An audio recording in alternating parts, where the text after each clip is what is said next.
Chaitali ma'am, good कैसे हो आप आफ्टरनून। और कब से स्टॉक मार्केट से चैताली मैम जुड़े हुए हो? अभी 8 ही महीने हुए हैं। अरे बाप रे, आए हो उससे परेशानी स्टॉक मार्केट में है ना? लालिमा छाई हुई है पोर्टफोलियो में। लालिमा छाई हुई है, वो रेड कारपेट वेलकम किया है ना आपका। हाँ। चैताली मैम, पहला सवाल कौन सा? पहला है IRFC का, मेरे पास 80 शेयर्स है। IRFC IRFC के? 80 शेयर्स है। हाँ, बाइंग ऑफ 172.20 रुपीज के। हाँ। और जब लिया था तो क्यों लिया था? IRFC कैसे चुना था आपने? खुद सेलेक्ट किया था या कोई ब्रोकर या कोई घर पे गाइड कर रहा था? नहीं नहीं, मैं वो हुआ यूं था, पहले मेरे हस्बैंड ट्रेडिंग कर इन्वेस्टर थे। हाँ। और फिर जॉब के चलते उन्हें टाइम नहीं मिलता था, इसलिए मैं भी इसमें आ गई स्टॉक मार्केट में। और अभी उनका और मेरा दोनों का पोर्टफोलियो मैं ही संभालती हूँ। और IRFC हाँ। लंबी अवधि के लिए लिया था या ट्रेडिंग के लिए लिया था? ये वाला नहीं फंस गया नहीं, मामला। लंबे अवधि के लिए। 1 साल ओके। तक की तो थी कि बजट तक भाव जो चढ़ेंगे तो ले लूंगी फिर प्रॉफिट। अभी तक तो बजट का कोई ऐसा दिख नहीं रहा है, भाव चढ़ने का मूड वूड स्टॉक्स का। या सर। खैर, हाँ, ये रेलवे स्टॉक्स आमतौर पर फोकस में आते हैं। हो सकता है बजट के अभी तो 15 ट्रेडिंग सेशन दूर हैं, अभी काफी दूर है अपन लोग। और कविता मैं जी, सर एक IRFC बात बताना चाहती हूँ, आपकी बहुत बड़ी फैन हूँ। आप पिछले हफ्ते नहीं थे तो सुबह सुबह मजा नहीं आता था, 7 बजे मैं आ जाती हूँ न्यूज में। बस, थैंक यू 7 बजे आने के लिए, खास तौर पे थैंक यू। मैं भी आप ही के लिए सुबह 7 बजे आके बैठता हूँ। हाँ। कविता जी, चैताली मैम का IRFC 172 की खरीद है, क्या करें? सो Ashish ji, since budget ahead है लेकिन चार्ट सेटअप एज कुछ पॉजिटिविटी भी बताते हुए नहीं दिखा रहा है। 131 के लेवल पर काउंटर बने हुए हैं। मुझे लगता है 127 का स्ट्रिक्ट एसएल मेंटेन करना चाहिए मैम को अपनी पोजीशन पर।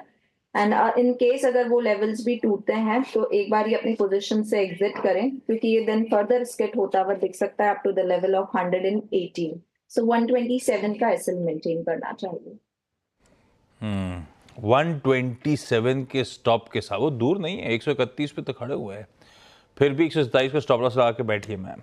स्ट्रिक्ट स्टॉप लॉस है कविता जी की तरफ से। अहमदाबाद से गीता गुप्ता जी। गीता मैम, हाय, गुड आफ्टरनून। गीता मैम, आपको कितना टाइम हो गया स्टॉक मार्केट में? क्या करते हो अहमदाबाद में आप?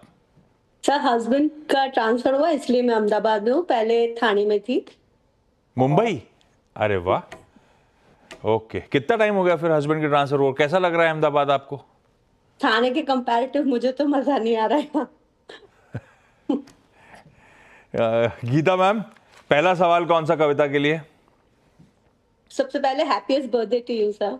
Thank you ma'am, thank you. Sir, मेरा सवाल बोरोसिल रिन्यूएबल्स पर है। मैंने अगस्त में 2024 में खरीदा था 200 शेयर्स एट 559 प्राइस।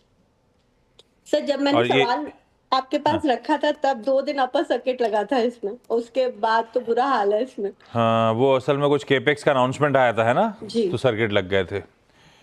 पर ठीक है, बोरोसिल रिन्यूएबल्स लिया लंबी अवधि के लिए था मैम? मोस्टली मेरा लॉन्ग टर्म ही रहता है। कविता जी, अभी तो भाव टू भाव है, निकल जाए या बने रहें? आशीष जी, जो मैं देख पा रही हूँ, अगर 559 के लेवल पर है काउंटर, और अभी इसने काउंटर ने अपना 20 EA में भी तोड़ा है, ये फर्दर डाउनसाइड दिखा सकता है आपको 530 532 के लेवल पर। तो ज्यादा नुकसान है नहीं मैडम, मुझे लगता है दोबारा आपको नीचे के लेवल्स पर अगर इसमें एक अच्छी एंट्री मिलती है तो वहां पर पोजिशनिंग करनी चाहिए, और अभी एक बार आप एग्जिट लें अपनी पोजिशन से। प्रॉब्लम ये मुश्किल होगा, भाव डाल के रख दीजिए, क्योंकि 5% का लोअर सर्किट लग गया है। निकलना भी थोड़ा मुश्किल है, लेकिन इस समय निकलने के मौके और गिरने का खतरा बना हुआ है स्टॉक में। लखनऊ से एरम शुएब जी। एरम मैम, हाय, गुड आफ्टरनून। हेलो एरम मैम, क्या करते हो लखनऊ में आप? हाँ सर, मैं विनमोर ग्रुप ऑफ कंपनीज में जॉब कर रही हूँ, HR गुलमोहर क्या करती है? विनमोर ग्रुप, ये हमारा 5 डिफरेंट सेक्टर में वर्क करती है। ये रियल एस्टेट, RDFD, इस तरह के बहुत सारे सेक्टर्स में वर्क कर रही है प्रेजेंट। गिलमोर ग्रुप, आप ऑफिस में बैठे हो, बॉस को पता चल गया तो? WIN, yes. विलमोर, नहीं, हम लोग शेयर परचेज में भी वर्क कर रहे हैं देन। अरे अच्छा, तब तो सेट है। सर मेरा जानिए सर। पहला सवाल कौन सा? जी जी। सर मैं ये जानना चाह रही हूँ कि मैंने जो सेल परचेज़ किया था वो 30 शेयर मैंने परचेज़ किया था 820 के प्राइस में। किसके किसके किसके? सेलो के। सेलो वर्ल्ड के, ओके। 30 जी, स्टॉक्स जी, लिए जी, हैं 820 पे, और ये इरम मैम जी, सर। लंबी अवधि के लिए लिया था? जी सर। लॉन्ग टर्म के लिए लिया था या ट्रेडिंग वेडिंग करी थी, छोटी अवधि के लिए लिया था? अभी एक्चुअली मुझे आफ्टर 2 मंथ समथिंग हुआ है, जब मेरे एक जानने वाले हैं, मेरे फ्रेंड हैं, उन्होंने मुझे इस बारे में बताया, तो मैंने सोचा चलो ठीक है जाते हैं थोड़ा इधर देखते हैं ट्रेडिंग में क्या है। तो मैं अभी रिसेंटली मेरा 2 मंथ पहले इन्वॉल्वेशन हुआ है इसमें, तो मैं अब आपसे जानना चाह रही हूँ कि मैं इसमें क्या करूँ। क्या ये करूं? मुझे सेलो रखना वर्ल्ड चाहिए long term 820 की के लिए, short खरीद, term के कविता लिए? जी क्या करें इरम मैम? तो एरन मैम ने शायद अगर ट्रेडिंग के लिए लिया है तो as of now trading counter ये नहीं दिख रहा है, और फर्दर लोअर लेवल्स जाते हुए दिख सकते हैं अराउंड 650 620 के लेवल की तरफ। सो लॉजिकली मुझे लगता है सेल ऑन राइज का अप्रोच आपको रखना चाहिए। काउंटर जब तक 720 के ऊपर नहीं निकलता है तब तक कोई पॉजिटिविटी नहीं आते हुए दिखेगी। सो सेल ऑन राइज अगर थोड़ा उछाल मिलता है काउंटर में तो वहां पर एक बार एग्जिट लेना चाहिए if trading is your perspective. सेलोन राइस। चैताली मैम अगला सवाल। अगला मेरे पास सुजलॉन के 50 शेयर्स है और 78.67 रुपीस के। और ट्रेडिंग के लिए लिया था? हाँ, ट्रेडिंग के लिए लिया था। तो अभी न्यूज आई थी मैंने जब लिया ऑलमोस्ट 6 महीने पहले कि ये इसके प्राइस चढ़ सकते हैं, इसलिए ट्रेडिंग के लिए नहीं, बीच लिया में था। तो चढ़े भी थे, तो सच है पापा, न्यूज़ पता नहीं क्या थी लेकिन चढ़े तो थे। अब इतनी जल्दी ठंडे भी पड़ रहे हैं, खैर मामला। ट्रेडिंग के लिए लिया, स्टॉप लॉस भी नहीं है। कविता जी 20-22 रुपए नीचे आ गया है, क्या करें? तो सुजलॉन मुझे लगता है एसएल मेंटेन करना चाहिए अपनी पोजीशनिंग पर, क्योंकि राइज अगर आप देखेंगे तो भी मुझे लगता है 58 59 के लेवल को क्रॉस करना मुश्किल दिख रहा है as of now. So SL strict maintain कीजिए अपनी पोजीशनिंग पे। 53 रुपीस के एसएल के साथ पोजीशन को अभी रखें अपने पास। 53 का stop loss Suzlon for the time being रखिए। हालांकि चलना थोड़ा सा अभी मुश्किल दिखता है, लेकिन अपने स्टॉप लॉसेस जरूर इन प्लेस रखिएगा। गीता मैम अगला सवाल। सर मेरा अगला सवाल EIH होटल्स पे है।